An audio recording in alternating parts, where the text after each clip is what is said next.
The topic we have today is one I've been trying to bring to the Tahrir dialogue for a number of years now. Initially, I couldn't find a speaker who would come all the way to Cairo because of their their extensive business responsibilities. Then we got into COVID and so on. And then it turns out that the chairman of the board is an expert on the topic. So I've been in correspondence with him since then. And while he was slow to respond initially, I have to give him credit that he took the initiative this time and contacted me and said, I'm coming, let's address the topic. So I am really extremely happy to be able to hold this session. The topic is, or the title of the event is, Lessons Learned from the Ukraine-Russia Cyber War and Why Cyber Wars of the Future will look different from what we thought. So you're going to get both a talk on cybersecurity and cyber war, but also one with a political sense to it, which for those of you who have dealt with me, really is music to my ears. Chairman Mark Turnage is, frankly, a serious expert in this area. And in looking at his CV, I'm a bit scared at just by the names of the companies that he's chaired or founded. He's presently the CEO of Dark Owl. And that in itself gives you a sense of what you're dealing with here. He is also the CEO and vice chairman of OpSecurity Security Group. And his companies have dealt with everything from cyber warfare to anti-counterfeiting technologies. They have helped governments, specialized agencies, think tanks, and I'm sure he's quite active in the speaker circuit as well. He's been and has degrees from several very prominent universities, none of which I will mention, but I'm happy to give them to you. But the one that I'm very proud of is he actually studied here at AUC way back, and it's something that AUC is very proud of.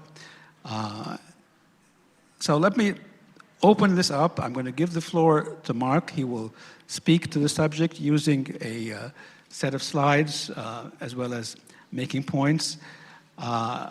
For clarity and management purposes, anybody who needs translation, we have translation. You can get the earphones from the back now. This event is also on Zoom. So while we'll take questions towards the end from the audience here, I will also look at the chat on Zoom to see if there are any questions there.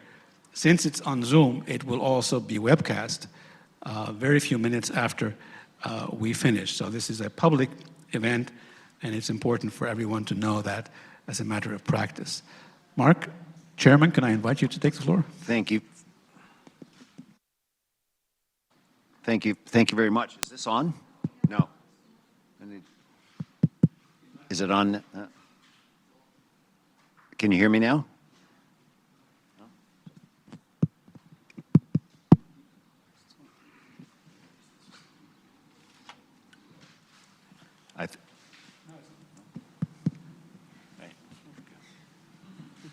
Thank you very much. With your indulgence, I'm going to stand up while I present. And you're very kind to have invited me. Nabil was, when I first joined the board 6 years ago, in fact, Nabil invited me to come and present at the Tahrir Dialogue, and it took me this long to respond. So he's very kind in his comments about how long it took me to actually come. And I think this will be one of the last ones of your tenure, if I'm not the last one. So I'm honored. I'm honored to be the last guest.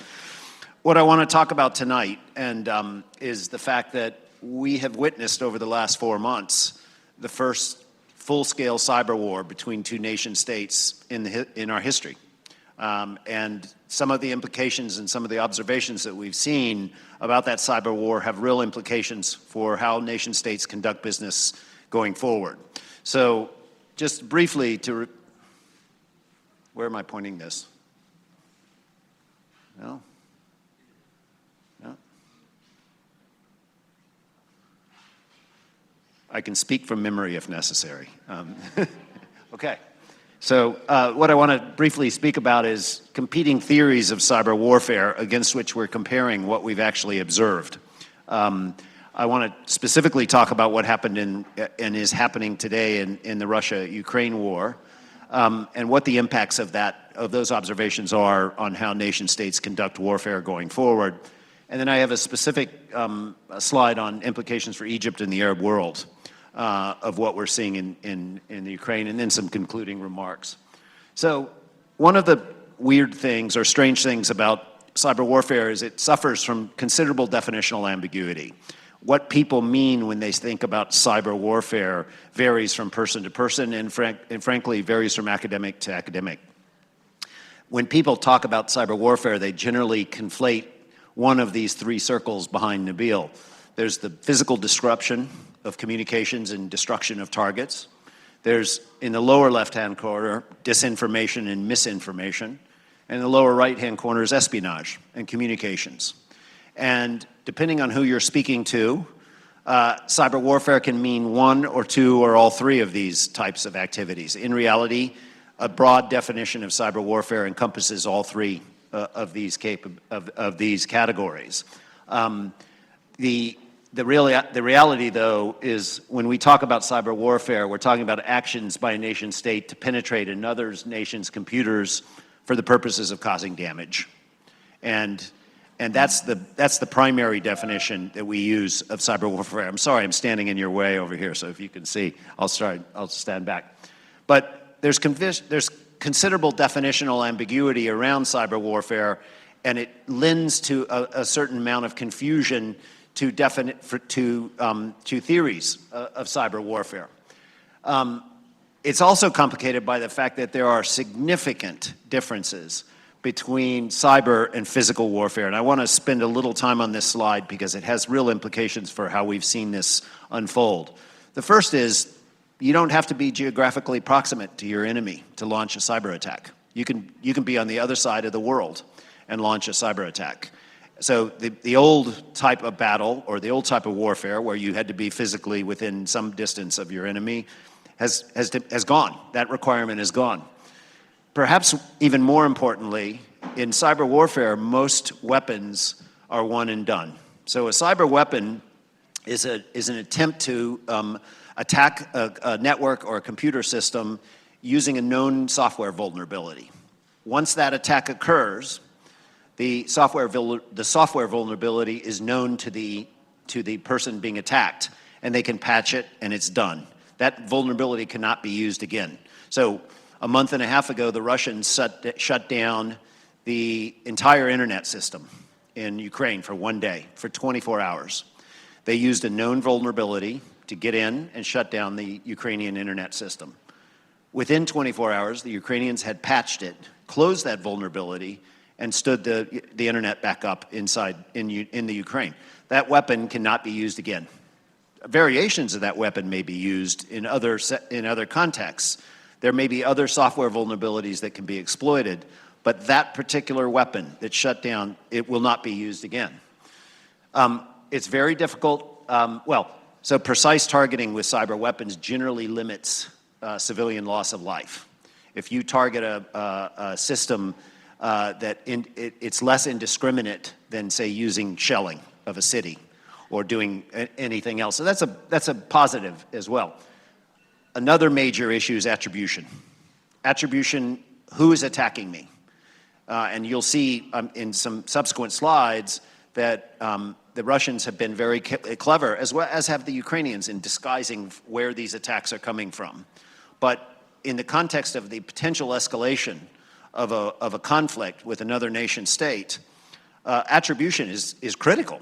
If you get the wrong attribution, you can react in the wrong way, and it can have a critical effect on doing it. Complicated by the fact that private actors can cloud the attribution question. So we've known for years that the Russians use private hacking groups to conduct nation-state operations at the behest of the Russians. It's a well-known fact. It's been established by a number of intelligence agencies. Are they acting on behest of the Russian state, or are they acting privately? And the answer to that question can differentiate between the reaction that another nation state that's under attack should have and could have. And it's an incredibly important question. The costs of entry to become a cyber superpower are much, much lower than the cost of entry to become a real physical superpower. And I'll come on to that in the context of Egypt. But basically, you can stand up a world-class nation-state cyber operation for less than the cost of an F-16 jet on an annual basis. So the costs of becoming a superpower in the cybersecurity world are significantly less than having a real superpower army. There's one other point that I'll make here, which is it's an odd inversion of the international order. The most vulnerable countries are the most technologically sophisticated.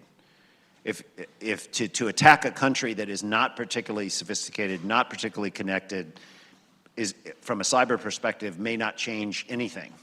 But to attack the United States, Western Europe, Russia even, is an odd inversion. They are more vulnerable to a cyber attack.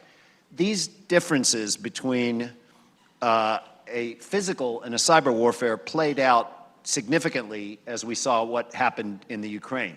And I'll come on to that. This is the popular view of what a cyber war looks like, and I'm going to read it out.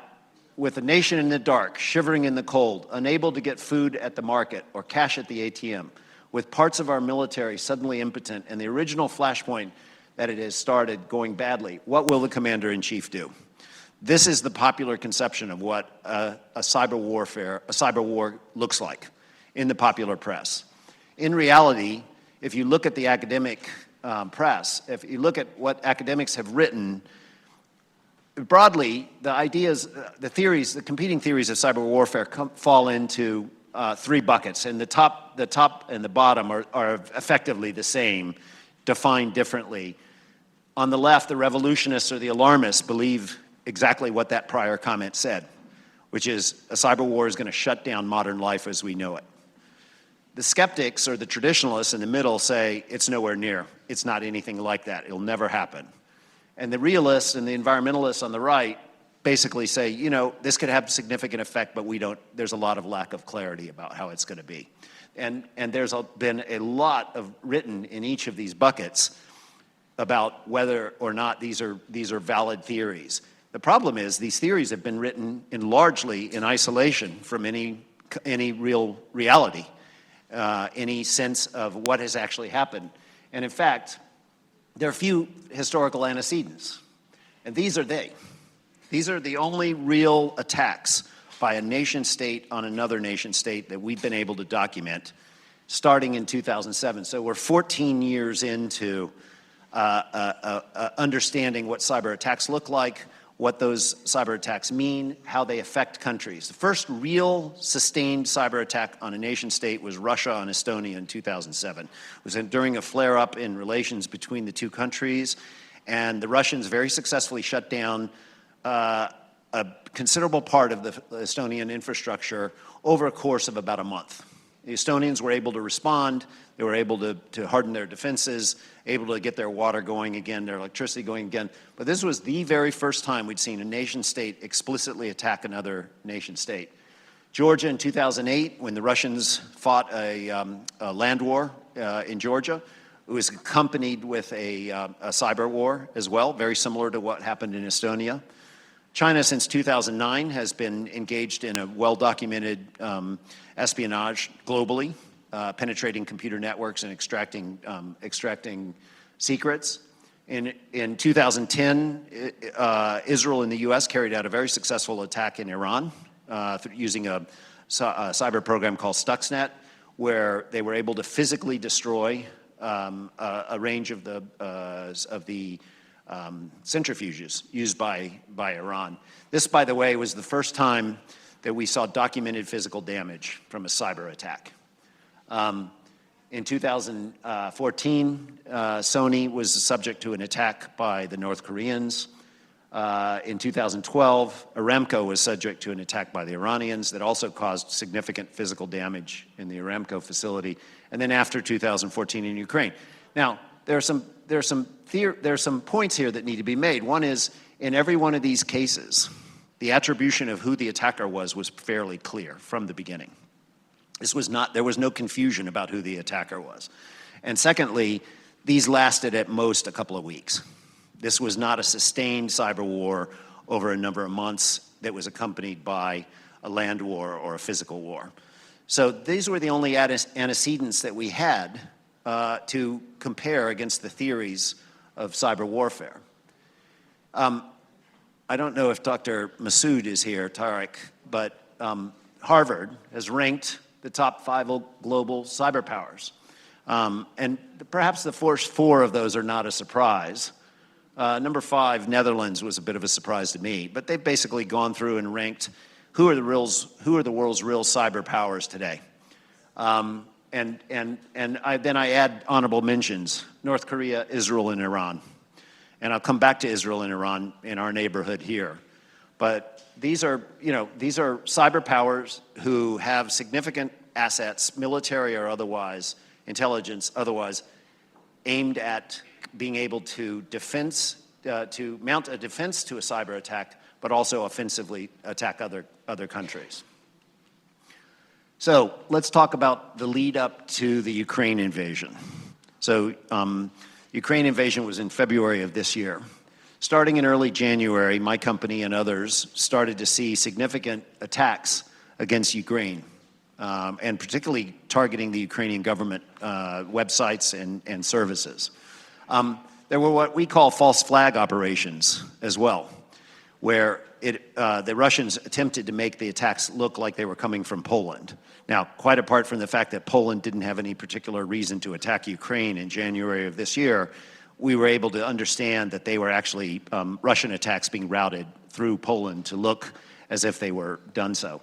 Part of those attacks were massive leaks of Ukrainian data into the internet for people to see. And you can do a lot with that data, and I'll come back to how people misuse that data. There were DDoS attacks. A DDoS attack is a denial of service attack where so many people try to get to a website and it's automatically mounted that the website ceases to function. And that's a common type of a cyber attack.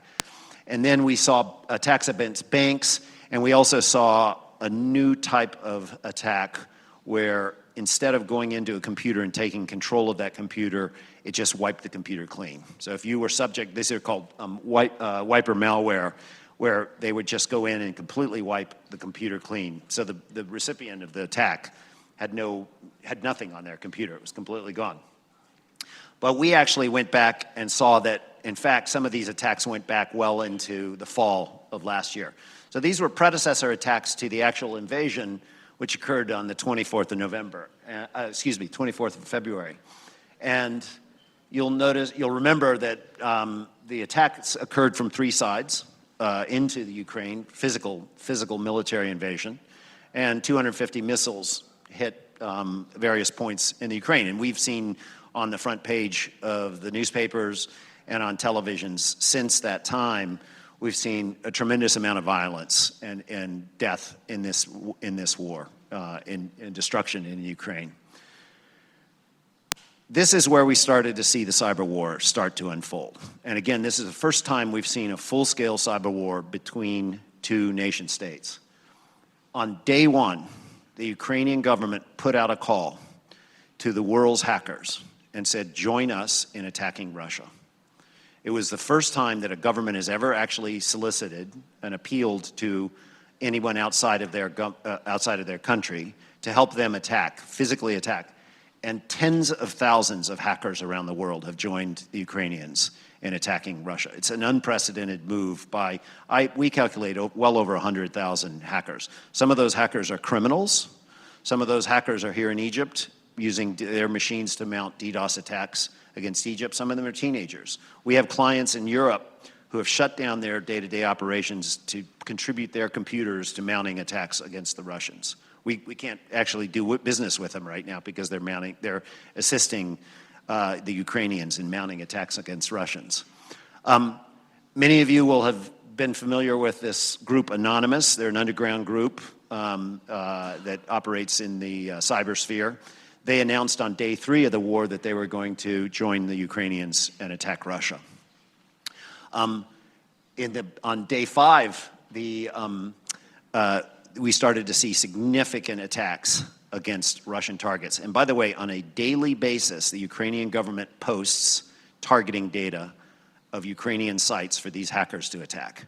So last week, Vladimir Putin gave a speech in Russia about the war. The speech was delayed for 4 hours because the entire conference center he was in was subject to a cyber attack while he was trying to deliver the speech. That cyber center had been targeted in the Ukrainian list of targets the day before.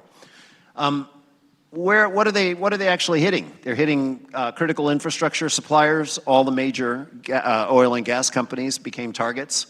Russian state TV, military communication became targets. This one was quite interesting. Within days of the invasion, every name and phone number and rank and cell phone number of every Russian soldier serving in the Ukrainian field of service was leaked to the Ukrainians. So all the Russian soldiers started getting propaganda on their phones from the Ukrainians directly. That's a fairly fundamental ability to dishearten Russian soldiers who are being asked to invade. Obviously, financial institutions were targeted significantly as well. And to this day, these cyber attacks continue as we speak. It is still the case that it's difficult. It's not impossible, but it's difficult to get access to Russian government websites, to banking systems in Russia.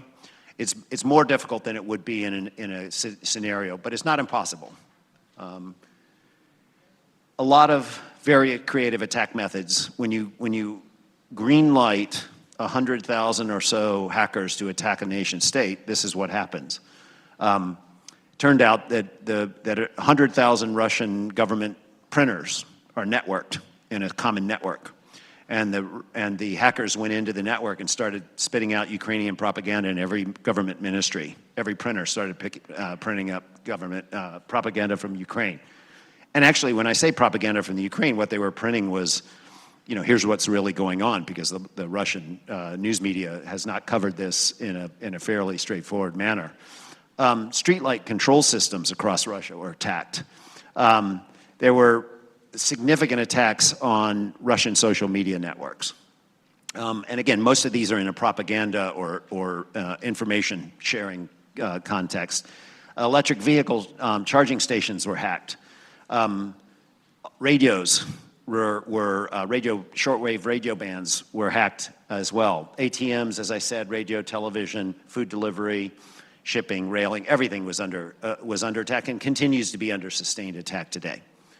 And these are just some of the examples, by the way. On the right is a ATM screen with a Ukrainian flag that's permanently, it comes up when you try to get cash out in Russia.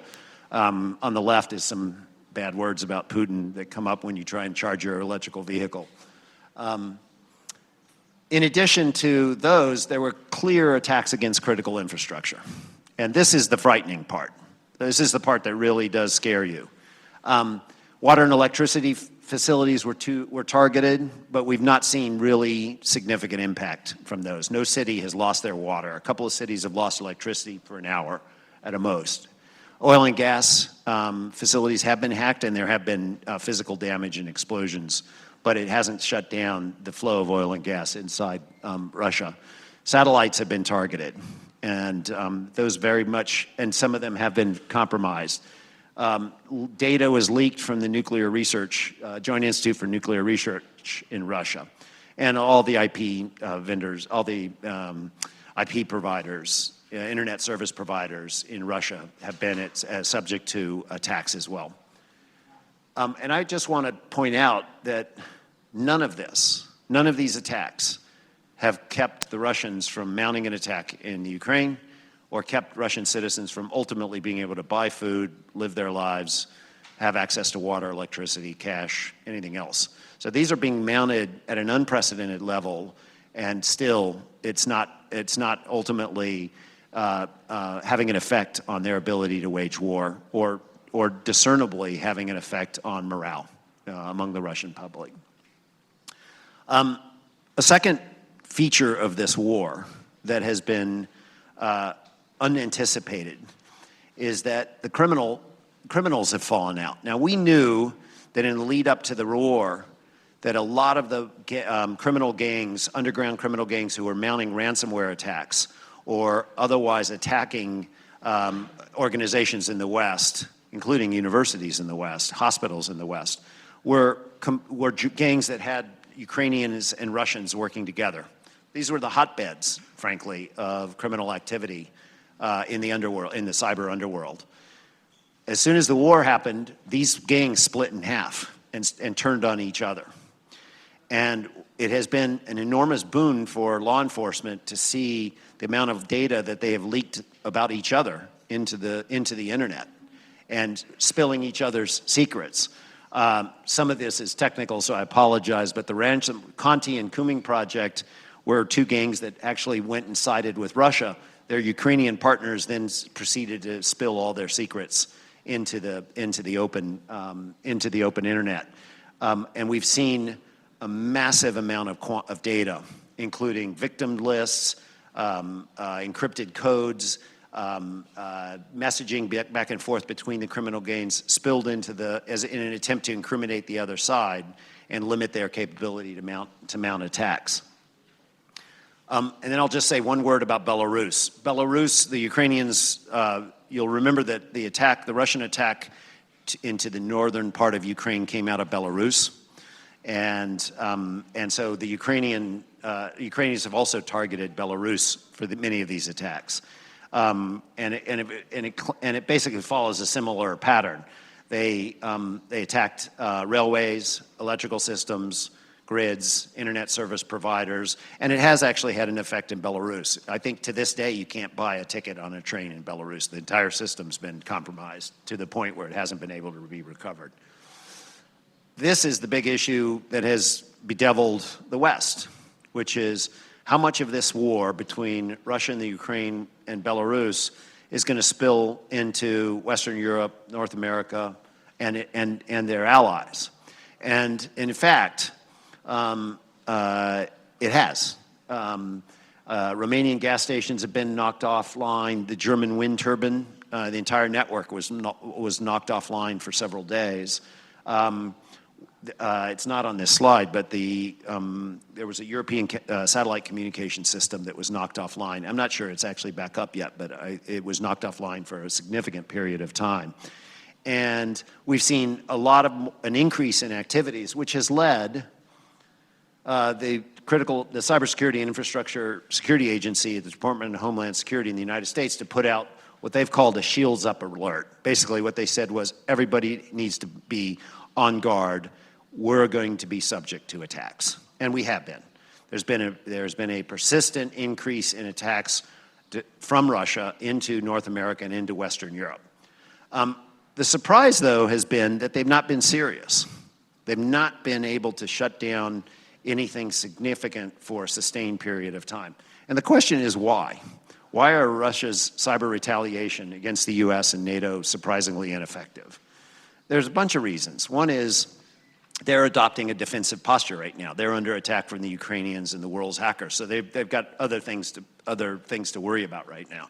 The second one is that, and I'll come on to this, I actually don't think that Russia is the superpower it was thought to be from a cyber perspective.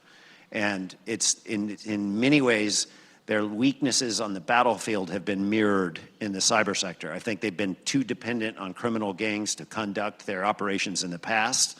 And I think that we're starting to see that as these criminal gangs fall out with each other. And there is clearly a lack of support amongst technically literate Russians for the war. They have access to Western media. They understand what's going on. Many of them, 4 million Russians have fled Russia. They're the educated elite, including many of the technically literate Russians have fled. So these are some of my observations so far in the war. The war to date is not being fought by cyber soldiers in the main. It's being fought by criminals, mercenaries, hacktivists, people who have been galvanized by each side. And they've done so, in this case, at the behest of the warring parties. That was completely unanticipated. The director of the FBI testified in front of Congress about a month and a half ago and said, we're seeing an unprecedented movement where 50 to 100,000 hackers worldwide have been given a green light to attack another nation state. We need to be worried about that because that same group of people could attack us or any of our allies in a different context. And that was completely unanticipated by anybody.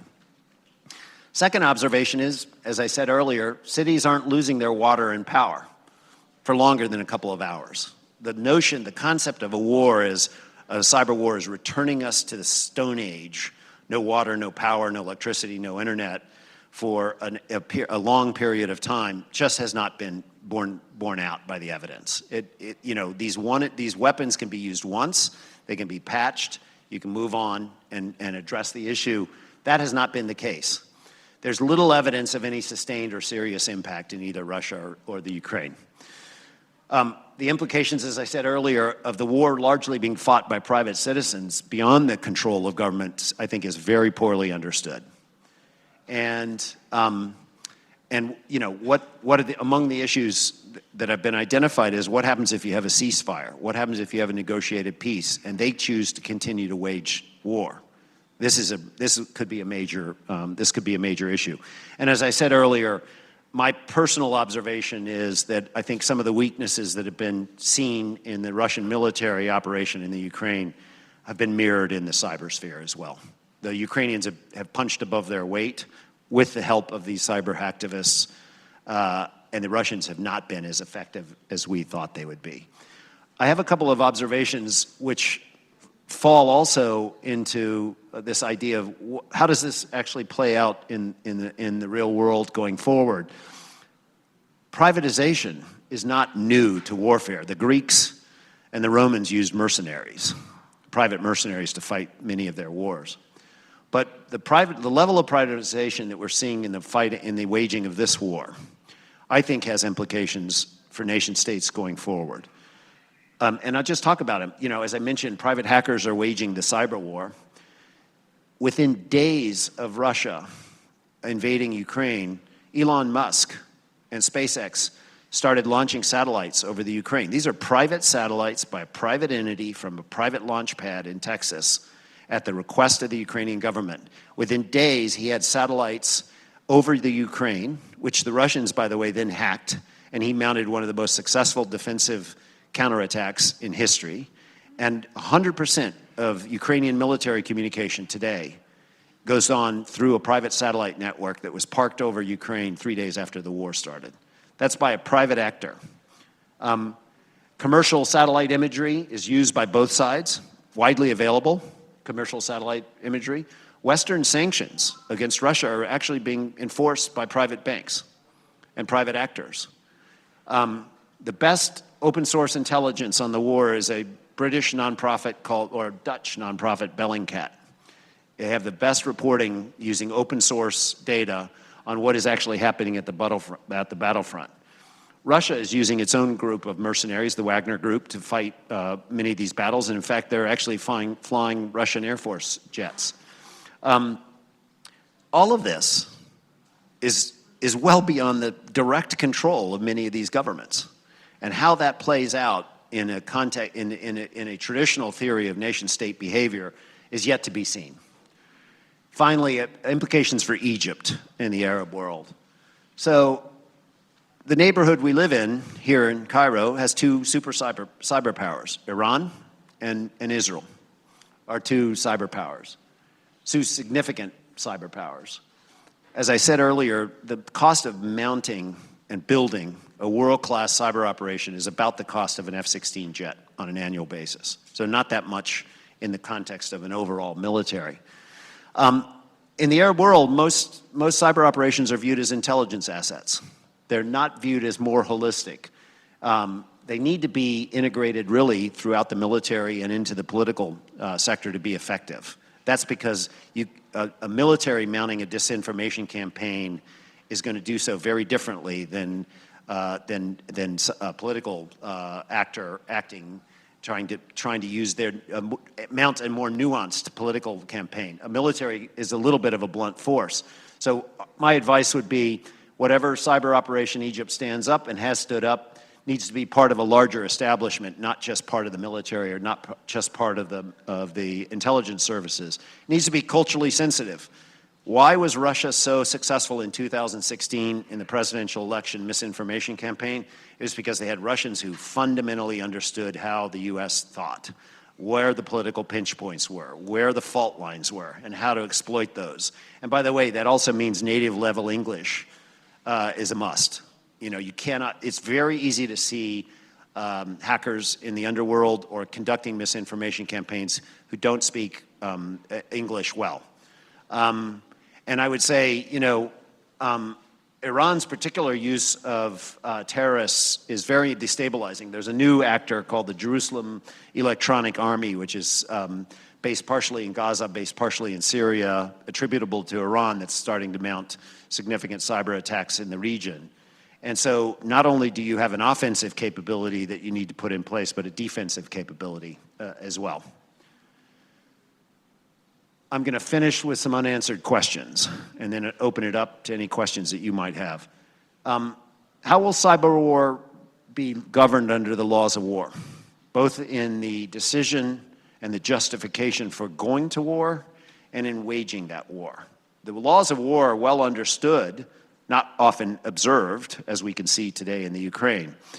But the laws of war are well understood, but when you start to have issues about attribution, when you start to have private actors acting sometimes at the behest of government, sometimes not, how do the laws of war factor in?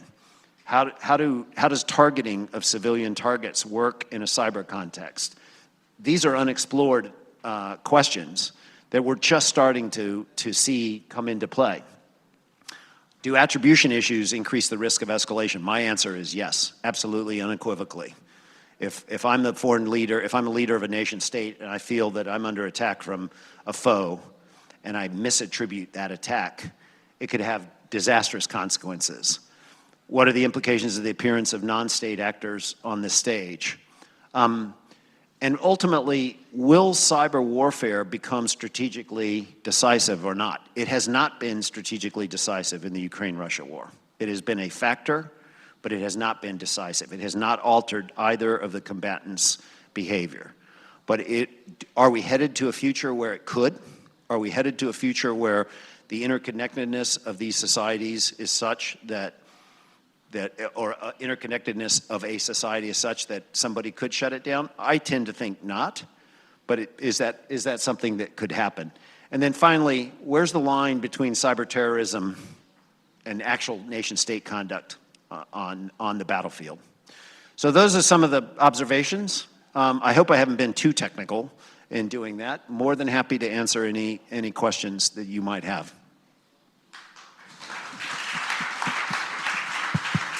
Thank you, Mark. It's an excellent presentation, and you really brought a lot out on the table. I'm going to open it up for questions from the floor, and we will take questions, as I said, from the chat. But let me start by simplifying this a bit too much, and with the objective of having you correct me. Is cyber war non-mortal? Is it non-mortal? In other words, are we trying to destroy something without killing anybody? And secondly, you closed on this point. Is there a way to actually defend against the cost of cyber war by delinking parts of society? Or not? Or is that sort of a futile exercise? So the two parts to the question. Is cyber warfare an attempt to physically destroy things? It can be. The example of the Stuxnet attack in Iran, the example of the Iranian retaliation against Aramco was very deliberately an attempt to cause physical damage. We've seen some of it in Ukraine with suspected cyber attacks against oil and gas installations in Russia, where there is an attempt to cause physical damage. But it's not an attempt to kill people. To kill people? I think it's difficult to draw a line between that. But I think it's more disrupt communications, disrupt networks, and try and do so. It will have the unintended consequence occasionally of killing somebody. The second part of your question, sorry. What are the simplest ways to try to defend against it? And are they realistic or not? Yeah, and I didn't touch on this, but when I said, why haven't we not seen significant attacks in the West by Russia? We've seen an increase in attacks, but not successful attacks. It's because the West has spent billions, tens of billions of dollars, hundreds of billions of dollars, hardening the defenses. So a big bank, JP Morgan, is a hard target for any hacker, including a nation state. It's a hard target. So yes, yes, you can defend yourself to a very large extent, and then you can put in place the capability to respond very quickly to an attack. You know. That example in particular, JP Morgan, the chairman told me personally that his greatest pains were regulation and cybersecurity. Yeah. That was what he was spending so much money on. Frankly. Is that true? Yeah. But, okay, well, what would you recommend for Egypt? Well, I think, I think cyber gets a second or third wheel for most countries. I don't have any insight into what Egypt has been able to do from a cyber perspective, but we have in Egypt a very young population, increasingly technically savvy. The cost of actually putting together a serious cyber operation, both offensive and defensive, for the government of Egypt would not cost that much, but it would require some real subtlety. Some real subtlety of thinking to how to structure that in a way that you're targeting the right operations. I agree with you, but you also raised another point which, having been in government in the past, worried me tremendously, is with all the non-state parties, the non-official parties, how would you control the process if you try to negotiate a solution? If you look at the Cuban Missile Crisis, for example, if there were any non-state parties in that process, you wouldn't have been able to back down for both sides, be that the Russians or the Americans, and I can give you other examples. So what's the way out of this? Well, by the way, one other thing I would say, what's the advice for Egypt? Make sure that there are requirements for every organization in Egypt, every commercial enterprise and every organization to have significant defensive spend on cybersecurity. There are reasons for that. There are reasons for that, because you can make yourself more vulnerable to a foe if you don't actually do that. And I think some of that is actually happening. There's an Egyptian cyber law now that's been passed that actually puts in place that. The introduction of non-state actors is a very difficult question, and I don't have a good answer for it. I mean, the reason the U.S. is worried about it is, imagine a scenario where the U.S. decided to invade another Iraq, widely unpopular in the international global community. They could become the subject of that group of international hackers who have their own force and their own impetus behind them. And same is true for any country. If it gets on the wrong side of global public opinion, it could be subject to an attack. So I don't have a good answer to what to do about non-state actors. You, in relation to that, you raised the issue, Ukraine, Russia, the Ukrainians reached out to, if you want, the international community, anybody who wanted to join in hacking in. Well, couldn't Russians have actually used that opportunity to enter the Ukraine systems? Say that again? Couldn't Russians have actually used that opportunity? Oh, I think in this case, Russia had lost the public opinion battle day one. No, but official hackers from Russia. Oh, official actors? Couldn't they have taken advantage of sort of that opening up? Maybe. I mean, we know that the Russians have used non-state actors, criminal actors. We know that some of the attacks that are being mounted on the Ukraine today are from non-state actors. So they have taken advantage of it to a certain extent, but not to the extent of the Ukrainians who have been able to galvanize public opinion at a global level and use that to their benefit.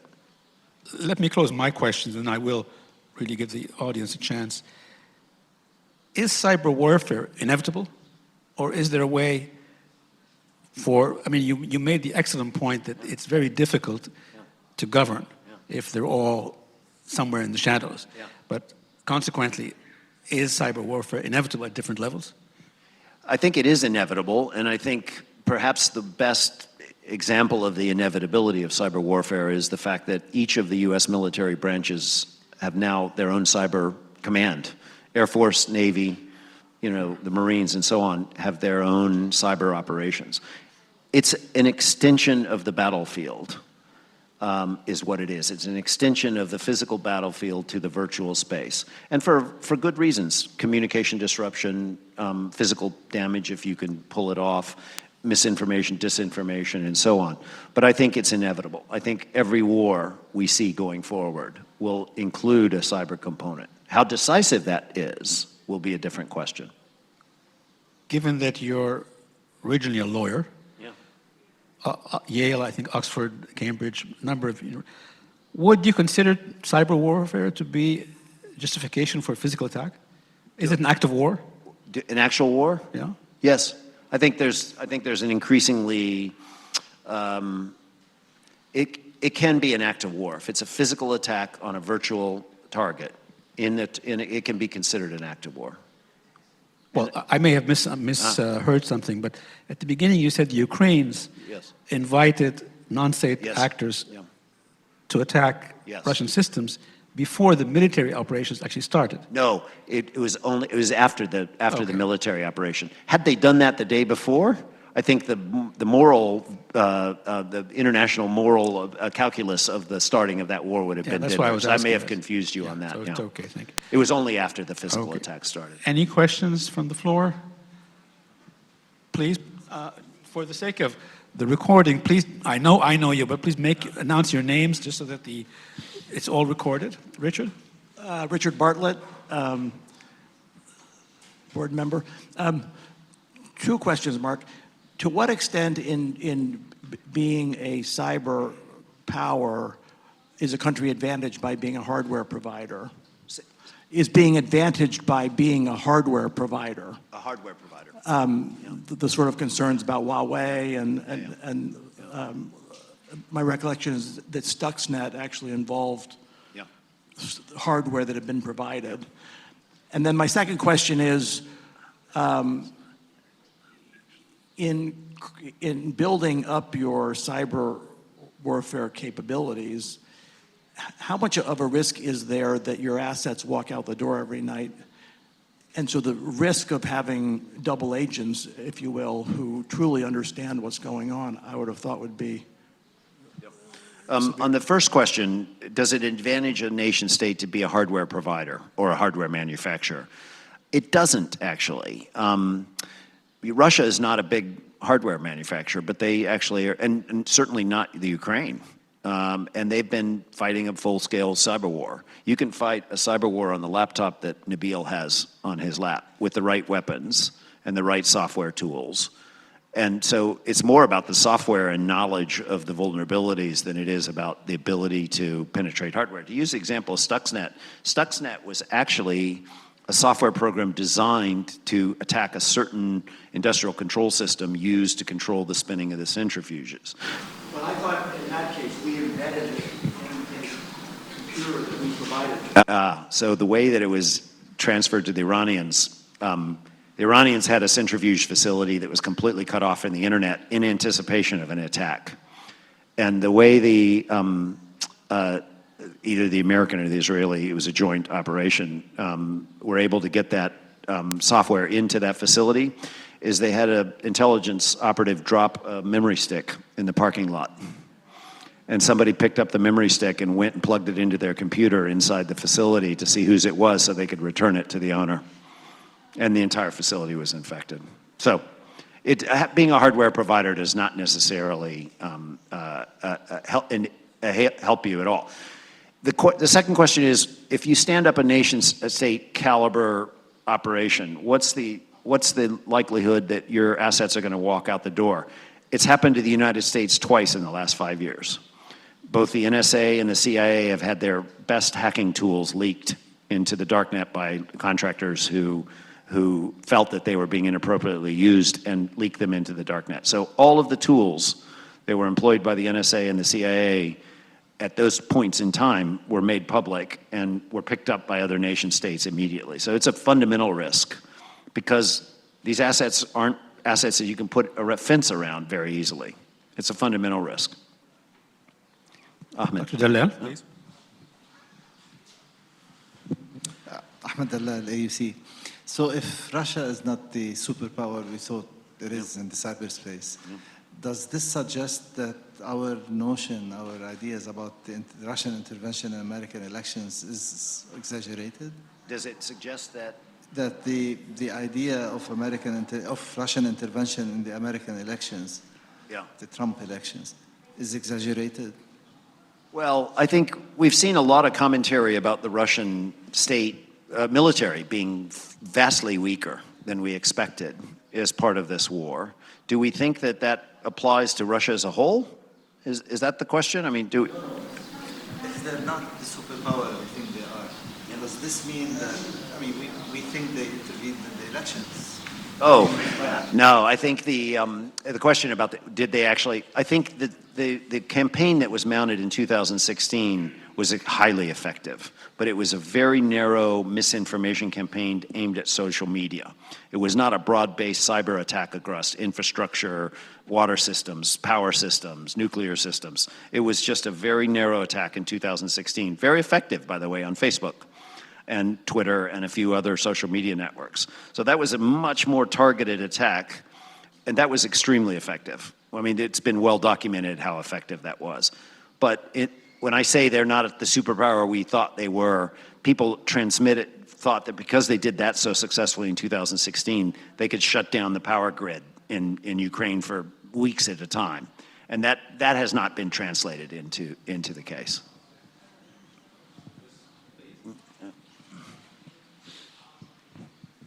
Hi, thank you very much. My name is Omar Khalifa, and my question is related to Richard's first question about capabilities required to launch a successful cyber warfare operation.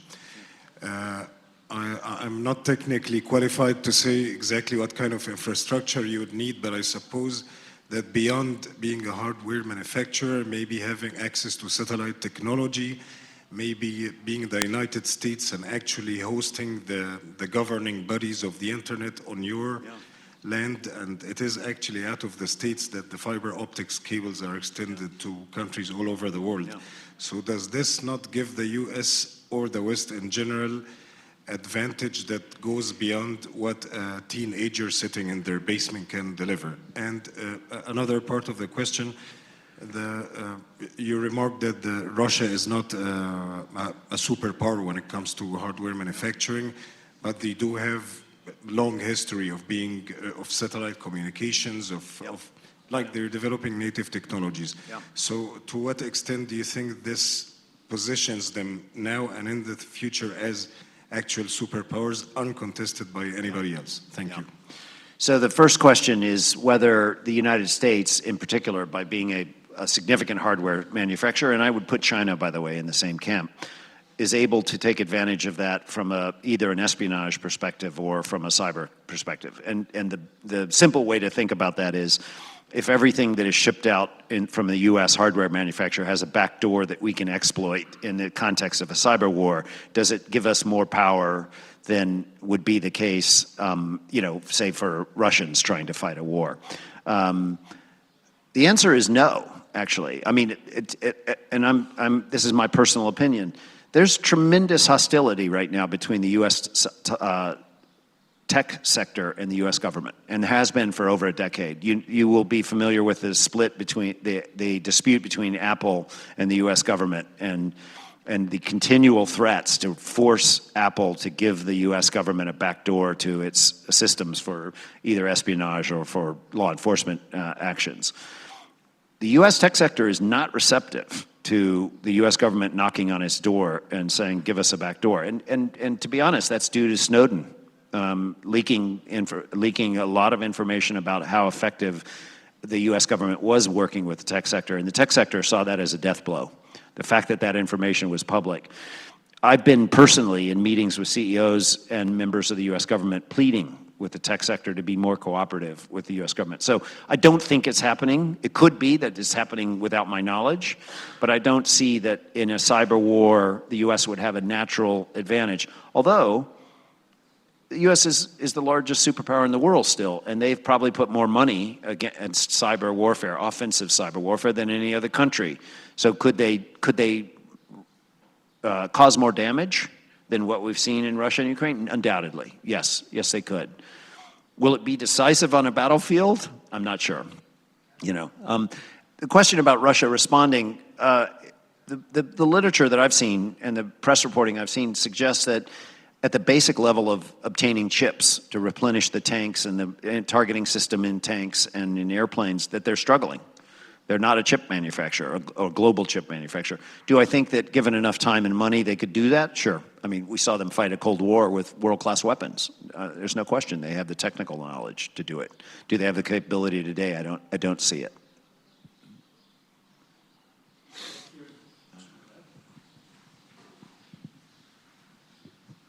Thank you for your presentation, Michael from the London School of Economics.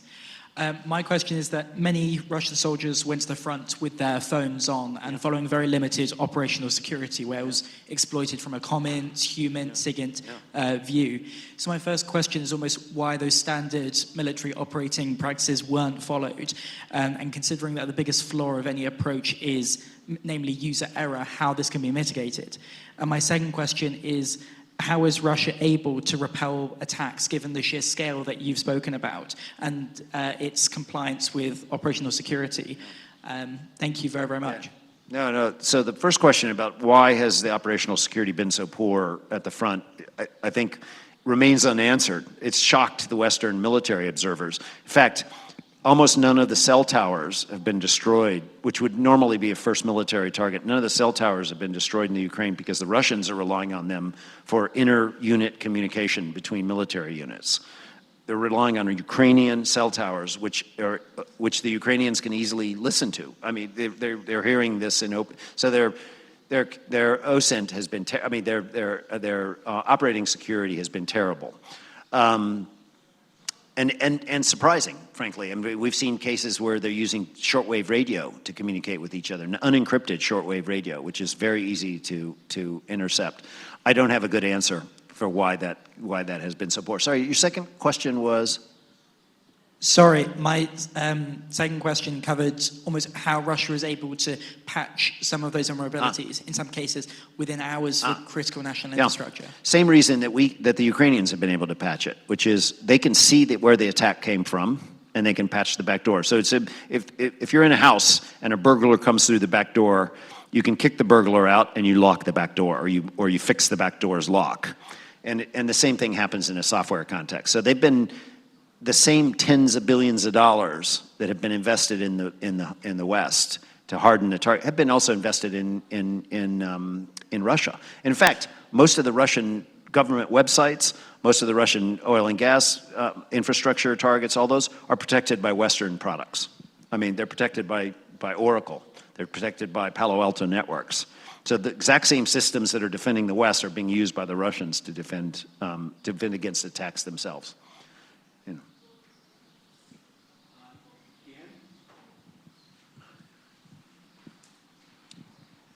How do you evaluate Kissinger proposals in Davos about the future of this conflict? Kissinger proposed to guarantee neutrality of Ukraine as a solution for this problem. Sorry, could you repeat the question? I couldn't hear. How do you evaluate Kissinger's proposals in Davos, last Davos, about the future of this conflict? He proposed neutrality of Ukraine. Okay. So the question is, what's my reaction to Kissinger's proposal that he made, I think, in Davos, if I'm not, that the Ukrainians negotiate with the Russians and adopt a position of neutrality. And it was that was not well received in the Ukraine when he made that suggestion. Ultimately, I think the West will, I mean, this is a personal prediction. I think the West will continue to support Ukraine, but in a decreasing level. And I think the Russians will end up owning some part of eastern Ukraine, whether legally or illegally. And the conflict will grind to some sort of a halt. And there will be some sort of a negotiated, exhausted peace. So I think he's pointing in the direction of where it's going to go, but he said it in a way that really upset the Ukrainians, who are fighting a war in their mind to their death. So I think I don't think the Russians will withdraw from eastern Ukraine and from Crimea. I don't think that will happen in our lifetime. And I don't think the Ukrainians will ever have a military that will be able to kick the Russians out of eastern Ukraine. So that's where we're going to end up. It's somewhere in the muddy middle. And he may have been hinting at that in his comments. It would take a very brave Ukrainian leader indeed to say that publicly themselves. Yes, again. How do you explain the fact that we haven't seen any meaningful attacks on the banking sector or the aviation or any of this kind of these sectors? In the U.S. or in the West? Globally. Globally, we have. We have seen those attacks. They have not been successful. But not at a scale that that matches the infrastructure and capabilities that exist in the world today. You would think that every other day a plane will be compromised or billions of dollars would dissolve. Yeah, and it's been that's a big mystery, and I think I mentioned it briefly at the bottom of one of the slides. I think the Russians are distracted. I think they're trying to mount a defensive capability. And I also think they're worried about what would happen if they were seen as mounting a full-fledged attack on the West at a time when the West is arming Ukraine. I think they're being a little cautious in terms of how that's going. But there have been attacks. There have been banks that have shut down. The Romanian banking system was shut down for a day. I mentioned the European satellite communication system was attacked. The German power grid was attacked. But those are isolated attacks as opposed to a full frontal, attack across. There have been a Hisham?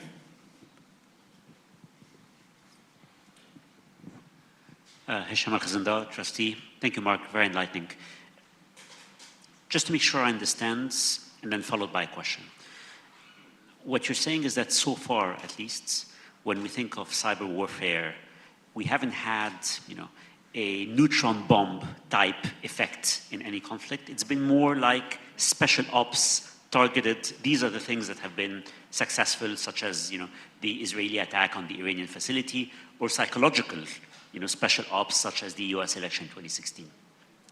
Can you comment though on the intelligence side? Because in my mind, intelligence gathering, including disinformation, has been completely transformed, over the past couple of decades or so. As a result, and in my mind, that still falls under the broad heading of cyber warfare, perhaps a mistake. So we'd love your perspective on that. Yeah. So your summary of my conclusion, which was we have not seen a cyber neutron bomb, is absolutely correct. And I'm not sure there is in fact, I'm quite sure there's not a cyber neutron bomb. I'm quite sure there is not. The question about how intelligence has been transformed, this has been a real wake-up call for the world. The U.S. intelligence service and the White House decided to declassify a large amount of intelligence in the lead up to the war.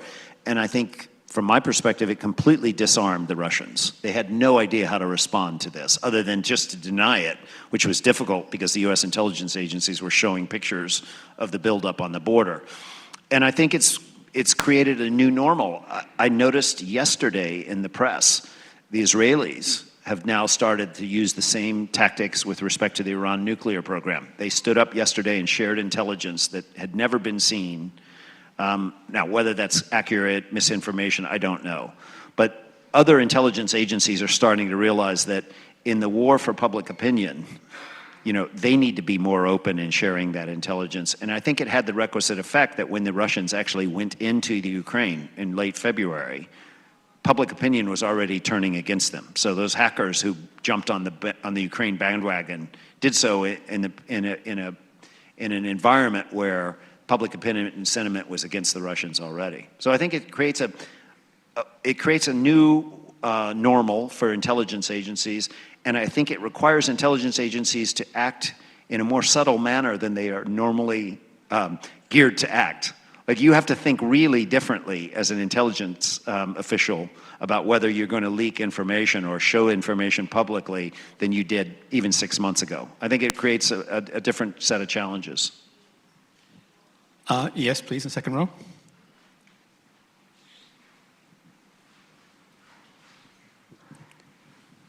So, Ihab Abou-Auf, trustee. So in the conventional world, Mark, we've seen that terrorists are one step ahead of the security systems. In the cyber world, if this happens and they're one step ahead, would that result into limiting our freedom to use the cyber world eventually, and our ability to enjoy, access to free internet and so on? So the question is, whether private actors, cyber terrorists or cyber hacktivists can get ahead of state government, states, nation states, and does that actually threaten the freedoms that we have? I don't think so, at least not yet. I think cyber actors are too disaggregated, too uncoordinated. Individual private actors can have an effect. But I don't, to remove the freedoms that we work with, that we enjoy, or to threaten our way of life, you have to have a unified, coordinated, sustained attack, which I don't think they're necessarily capable of. However, that doesn't remove the anarchic consequences of their actions as we've seen in the Ukraine war. So I think it's a threat. I mean, I actually was thinking about this in the context of some of the national liberation movements that we've seen over the last half century. What would it have been the case for the PLO had there been a cyber arm of the PLO? And could they have waged their war in a different way? I don't know, actually. I mean, that's an interesting, but we'll see, because there are other national liberation movements out there operating today, acting today. So, I mean, you're making an excellent point. I remember a discussion I had with the former Israeli Prime Minister Rabin when I asked him why he accepted the Oslo process. And his answer was, with the first Intifada, there were only so many bones he could break. Yeah. So if that had been used really on a much wider scale to show around the world, it really would have had a strong effect. But again, anecdotally, you mentioned earlier the American-Israeli attack against the Iranian facility. Literally, that the USB was taken in there. Yeah. I know of a case, a specific case, where we actually left a document, a paper document, to be picked up, because we were sure it would be picked up. And it was taken in, and it had exactly the same effect. So again, it's the tool that is changing. The tools are changing. The tools are changing, but the techniques are the same. We have a lot of questions on the chat. Most of them go around the issue of regulation and military versus civil activities. One of them is it feasible for something like the UN to try to develop a regulatory system on how you could use cyber technology, if you want, for warfare, or the lack of it, or is the fact that this is all in the shadows impossible? So is the question, how is it possible to regulate? For the UN. For the UN to regulate. As a UN body, to try to at least develop regulations for them to do it, irrespective of that they can't implement them beyond the states. There is actually an effort underway at the UN and with some NGOs to provide some groundwork for cyber conflict, including the issue of attribution. That actually, I've seen some preliminary drafts. I think at best it provides a framework for combatants to understand the context in which the war is being based. I don't think regulation will have any effect at all. One of the very interesting but also frightening things about the cyber world is just how distributed it is around the world. So I'll use the example of cryptocurrency. Bitcoin, if tomorrow the US government outlawed Bitcoin, passed a law and said you cannot use Bitcoin in the United States, Bitcoin would not cease to exist, because the blockchain that controls Bitcoin is distributed around the world.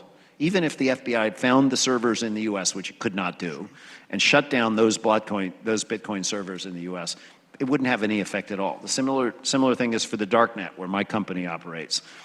It's distributed around the world. If you shut down one piece, it continues to operate without interruption.